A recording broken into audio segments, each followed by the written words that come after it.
Modern Money Primer Blog Number 3. Recent USA Sectoral Balances, Goldilocks, the Global Crash, and the Perfect Fiscal Storm by L. Randall Wray. In the previous blog, we did some heavy lifting. Unless you are an economics or accounting nerd, you found it quite boring. This week, we will take a little break from pure accounting and apply what we've learned to a real-world example. By now, longtime readers are quite familiar with the NEP's approach to the GFC, the global financial crisis. Let us revisit the Clintonian Goldilocks economy to find the seeds of the GFC, using our sectoral balance approach. To be clear, what follows uses our sectoral balances identity plus some real-world data to provide an interpretation of the causes of the crash. As always, interpretations are subject to disagreement. The identity as well as the data are not. You can, of course, always begin analysis with other identities and other data. Next week, we return to a bit more accounting. Back in 2002, I wrote a paper announcing that forces were aligned to produce the perfect fiscal storm. I note that in recent days, a few analysts, including Nouriel Roubini, have picked up that terminology. What I was talking about was a budget crisis at the state and local government levels. I had recognized that the economy of the time was in a bubble, driven by what I perceived to be unsustainable deficit spending by the private sector, which had been spending more than its income since 1996. As we now know, I called it too soon. The private sector continued to spend more than its income until 2006. The economy then crashed, a causality of the excesses. What I had not understood a decade ago was just how depraved Wall Street had become. It kept the debt bubble going through all sorts of lender fraud. We are now living with the aftermath. Still, it is worthwhile to return to the so-called Goldilocks period, mid to late 1990s, said to be just right, with growth sufficiently strong to keep unemployment low, but not so swift that it caused inflation. To see why economists and policymakers still get it wrong, as I noted in that earlier paper, it is ironic that on June 29, 1999, the Wall Street Journal ran two long articles, one boasting that government surpluses would wipe out the national debt and add to national saving, and the other scratching its head wondering why private saving had gone negative. The caption to a graph showing personal saving and government deficits surpluses proclaimed, "As the government saves, people spend."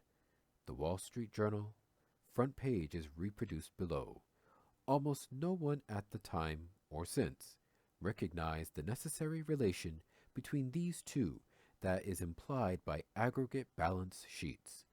Since the economic slowdown that began at the end of 2000, the government balance sheet has reversed toward a deficit that reached 3.5% of GDP last quarter, while the private sector's financial balance improved to a deficit of 1% of GDP. So long as the balance of payments deficit remains in the 4 to 5% of GDP range, a private sector surplus cannot be achieved until the federal budget's deficit rises beyond 5% of GDP. As we'll see in a moment, state and local government will continue to run aggregate surpluses, increasing the size of the necessary federal deficit. In recession, the private sector normally runs a surplus of at least 3% of GDP, giving our trade deficit. This implies the federal budget deficit will rise to 7% or more if a deep recession is in store. At that point, the Wall Street Journal will no doubt chastise, As the people save, the government spends, calling for a tighter fiscal stance to increase national saving. Turning to the international sphere, it should be noted that the U.S. Goldilocks growth was not unique in its character. Public sector balances in most of the OECD nations tightened considerably in the past decade, at least in part due to attempts to tighten budgets in line with the Washington Consensus, and for Euroland, in line with the dictates of Maastricht criteria. Japan, of course, stands out as the glaring exception. It ran large budget surpluses at the end of the 1980s before collapsing into a prolonged recession that wiped out government revenue and resulted in a government's deficit of nearly 9% of GDP. Tighter public balances implied deterioration of private sector balances, except for the case of nations that could run trade surpluses. The tighter fiscal stances around the world necessarily implied more fragile private sector balances. Indeed, Canada, the UK, and Australia all achieved private sector deficits at some point near the beginning of the new millennium. Let us revisit Goldilocks and see what lessons we can learn from her that help us to understand the global financial collapse that began in 2007.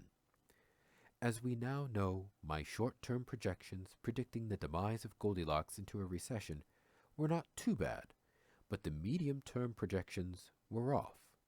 The Bush deficit did grow to 5% of GDP, helping the economy to recover, but then the private sector moved right back to huge deficits as lender fraud fueled a real estate boom as well as a consumption boom financed by home equity loans.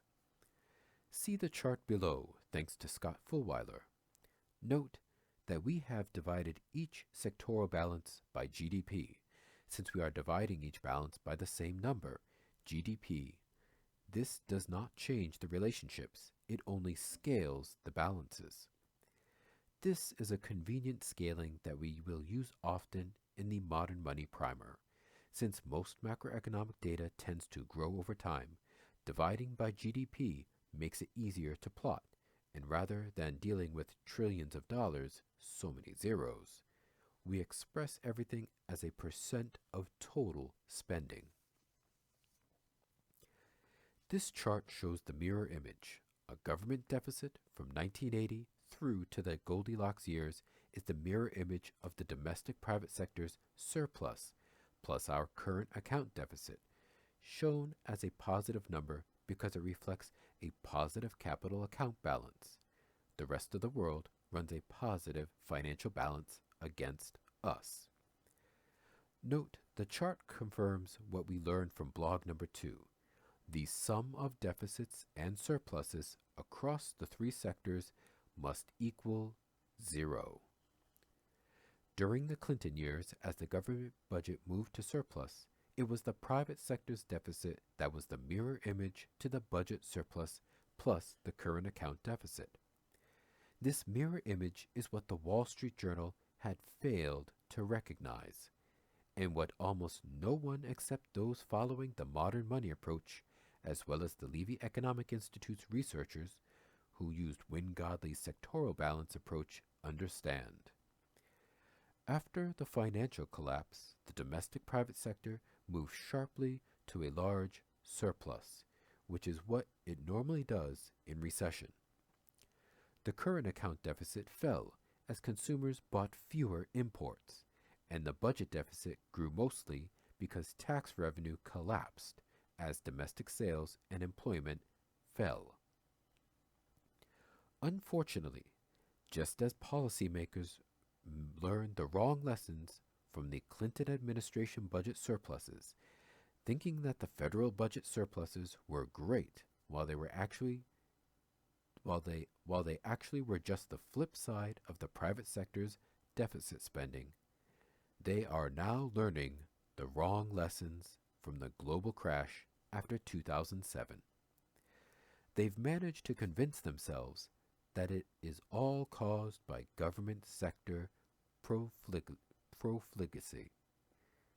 This, in turn, has led to calls for spending cuts and, more rarely, tax increases to reduce budget deficits in many countries around the world, notably in the US and UK. The reality is different. Wall Street's excesses led to too much private sector debt that crashed the economy and reduced government tax revenues. This caused a tremendous increase of federal government deficits. As a sovereign currency issuer, the federal government faces no solvency constraints. Readers will have to take that claim at face value for now. It is a topic for upcoming Modern Money Primer blogs. However, the downturn hurt state and local government revenue. Hence, they responded by cutting spending, laying off workers, and searching for revenue. The fiscal storm that killed state budgets is the same fiscal storm that created the federal budget deficits, shown in the chart above. An economy cannot lose about 8% of GDP due to spending cuts by households, firms, and local and state governments, and over 8 million jobs without negatively impacting government budgets. Tax revenue has collapsed at a historic pace. Federal, state, and local government deficits will not fall until robust recovery returns, ending the perfect fiscal storm. Robust recovery will reduce the overall government sector's budget deficit as the private sector reduces its budget surplus. It is probable that our current account deficit will grow a bit when we recover. If you want to take a guess at what our mirror image in the graph above will look like after economic recovery, I would guess that we will return close to our long-run average, a private sector surplus of 2% of GDP, a current account deficit of 3% of GDP, and a government deficit of 5% of GDP. In our simple equation, it will look like this: private balance plus 2, plus government balance minus 5, plus foreign balance plus 3 equals 0. And so we are back to the concept of zero.